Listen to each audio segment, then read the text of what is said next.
On the Soul and the Resurrection by Saint Gregory of Nyssa, Part 4. That those atoms, I rejoined, should unite and again be separated, and that this constitutes the formation and dissolution of the body, no one would deny. But we have to consider this. There are great intervals between these atoms. They differ from each other both in position and also in qualitative distinctions and peculiarities. When indeed these atoms have all converged upon the given subject, it is reasonable that that intelligent and undimensional essence which we call the soul should cohere with that which is so united. But once these atoms are separated from each other and have gone whither their nature impels them, what is to become of the soul when her vessel is thus scattered in many directions? As a sailor, when his ship has been wrecked and gone to pieces, cannot float upon all the pieces at once which have been scattered this way and that over the surface of the sea, for he seizes any bit that comes to hand and lets all the rest drift away. In the same way the soul, being by nature incapable of dissolution along with the atoms, will, if she finds it hard to be parted from the body altogether, cling to some one of them. And if we take this view, consistency will no more allow us to regard her as immortal for living in one atom than as mortal for not living in a number of them. But the intelligent and undimensional, she replied, is neither contracted nor diffused, contraction and diffusion being a property of body only. But by virtue of a nature which is formless and bodiless, it is present with the body equally in the contraction and in the diffusion of its atoms. And it is no more narrowed by the compression which attends the uniting of the atoms than it is abandoned by them when they wander off to their kindred, however wide the interval is held to be which we observe between alien atoms. For instance, there is a great difference between the buoyant and light as contrasted with the heavy and solid, between the hot as contrasted with the cold, between the humid as contrasted with its opposite. Nevertheless, it is no strain to an intelligent essence to be present in each of those elements to which it has once cohered. This blending with opposites does not split it up. In locality, in peculiar qualities, these elemental atoms are held to be far removed from each other. But an undimensional nature finds it no labor to cling to what is locally divided, seeing that even now it is possible for the mind at once to contemplate the heavens above us, and to extend its busy scrutiny beyond the horizon. Nor is its contemplative power at all distracted by these excursions into distances so great. There is nothing, then, to hinder the soul's presence in the body's atoms, whether fused in union or decomposed in dissolution. Just as in the amalgam of gold and silver, a certain methodical force is to be observed which has fused the metals, and if the one be afterwards smelted out of the other, the law of this method, nevertheless, continues to reside in each, so that while the amalgam is separated, this method does not suffer division along with it. For you cannot make fractions out of the indivisible. In the same way, this intelligent essence of the soul is observable in the concourse of the atoms, and does not undergo division when they are dissolved. But it remains with them, and even in their separation is coextensive with them, yet not itself dissevered nor discounted into sections to accord with the number of the atoms. Such a condition belongs to the material and spatial world, but that which is intelligent and undimensional is not liable to the circumstances of space. Therefore the soul exists in the actual atoms which she has once animated, and there is no force to tear her away from her cohesion with them.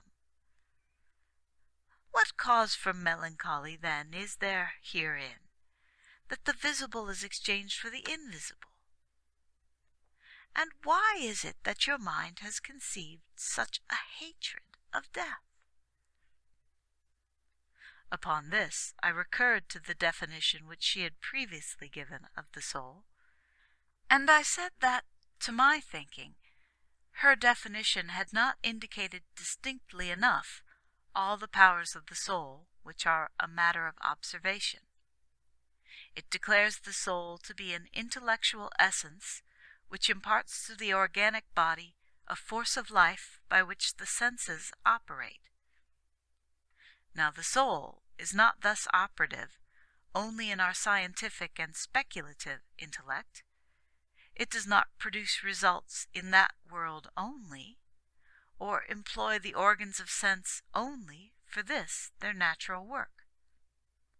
On the contrary, we observe in our nature many emotions of desire and many of anger, and both these exist in us as qualities of our kind, and we see both of them in their manifestations displaying further many most subtle differences. There are many states, for instance, which are occasioned by desire, many others which, on the other hand, proceed from anger, and none of them are of the body. But that which is not of the body is plainly intellectual. Now, our definition exhibits the soul as something intellectual, so that one of two alternatives, both absurd, must emerge when we follow out this view to the end. Either anger and desire are both second souls in us, and a plurality of souls must take the place of the single soul, or the thinking faculty in us cannot be regarded as a soul either, if they are not, the intellectual element adhering equally to all of them, and stamping them all as souls, or else excluding every one of them equally from the specific qualities of soul. "You are quite justified," she replied, "in raising this question, and it has before this been discussed by many elsewhere, namely, what we are to think of the principle of desire and the principle of anger within us. Are they consubstantial with the soul, inherent in the soul's very self from her first organization, or are they something different, accruing to us afterwards? In fact, while all equally allow that these principles are to be detected in the soul, investigation has not yet discovered exactly what we are to think of them, so as to gain some fixed belief with regard to them. The generality of men still fluctuate in their opinions about this, which are as erroneous as they are numerous. As for ourselves, if the Gentile philosophy, which deals methodically with all these points, were really adequate for a demonstration, it would certainly be superfluous to add a discussion on the soul to those speculations. But while the latter proceeded on the subject of the soul as far in the direction of supposed consequences as the thinker pleased, we are not entitled to such license. I mean, that of affirming whatever we please. We make the Holy Scriptures the rule and the measure of every tenet. We necessarily fix our eyes upon that, and approve that alone which may be made to harmonize with the intention of those writings. We must therefore neglect the Platonic chariot and the pair of horses of dissimilar forces yoked to it, and their driver, whereby the philosopher allegorizes these facts about the soul. We must neglect also all that is said by the philosopher who succeeded him, and who followed out probabilities by rules of art, and diligently investigated the very question now before us, declaring that the soul was mortal by reason of these two principles. We must neglect all, before and since their time, whether they philosophized in prose or in verse, and we will adopt as the guide of our reasoning the Scripture, which lays it down as an axiom that there is no excellence in the soul which is not a property as well of the divine nature. For he who declares the soul to be God's likeness asserts that anything foreign to him is outside the limits of the soul. Similarity cannot be retained in those qualities which are diverse from the original. Since, then, nothing of the kind we are considering is included in the conception of the divine nature, one would be reasonable in surmising that such things are not consubstantial with the soul either. Now, to seek to build up our doctrine by rule of dialectic, and the knowledge which draws and destroys conclusions, involves a species of discussion which we shall ask to be excused from, as being a weak and questionable way of demonstrating truth. Indeed, it is clear to everyone that subtle dialectic possesses a force that may be turned both ways, as well as for the overthrow of truth as for the detection of falsehood. And so we begin to suspect even truth itself, when it is advanced in company with such a kind of artifice, and to think that the very ingenuity of it is trying to bias our judgment and upset the truth. If, on the other hand, anyone will accept a discussion which is in a naked, unsyllogistic form, we will speak upon these points by making our study of them so far as we can follow the chain of scriptural tradition. What is it, then, that we assert? We say that the fact of the reasoning animal man being capable of understanding and knowing is most surely attested by those outside our faith, and that this definition would never have sketched our nature so if it had viewed anger and desire and all such like emotions as consubstantial with that nature.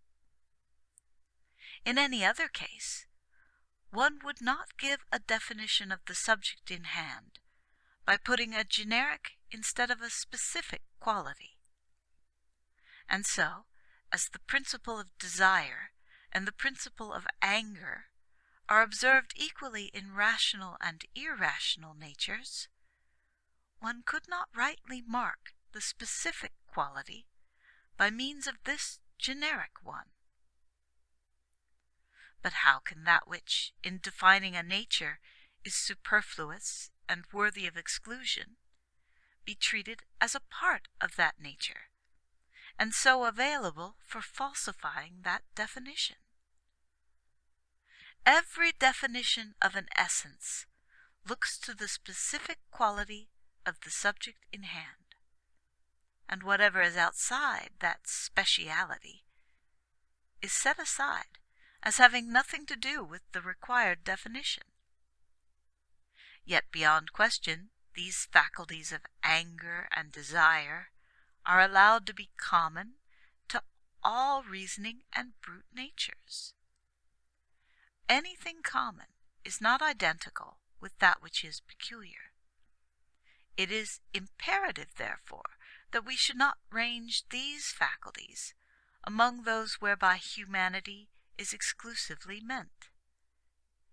But just as one may perceive the principle of sensation and that of nutrition and growth in man, and yet not shake thereby the given definition of his soul, for the quality A being in the soul does not prevent the quality B being in it too. So, when one detects in humanity these emotions of anger and desire, one cannot on that account fairly quarrel with the definition, as if it fell short of a full indication of man's nature. What then, I asked the teacher, are we to think about this? For I cannot yet see how we can fitly repudiate faculties which are actually within us. You see, she replied, there is a battle of the reason with them, and a struggle to rid the soul of them. And there are men in whom this struggle has ended in success. It was so with Moses, as we know. He was superior both to anger and desire, history testifying of him in both respects that he was meek beyond all men, and by meekness it indicates the absence of all anger and a mind quite devoid of resentment, and that he desired none of those things about which we see the desiring faculty, in the generality, so active. This could not have been so if these faculties were nature, and were referable to the contents of man's essence. For it is impossible for one who has come quite outside his nature to be in existence at all. But if Moses was at one and the same time in existence and not in these conditions, then it follows that these conditions are something other than nature, and not nature itself.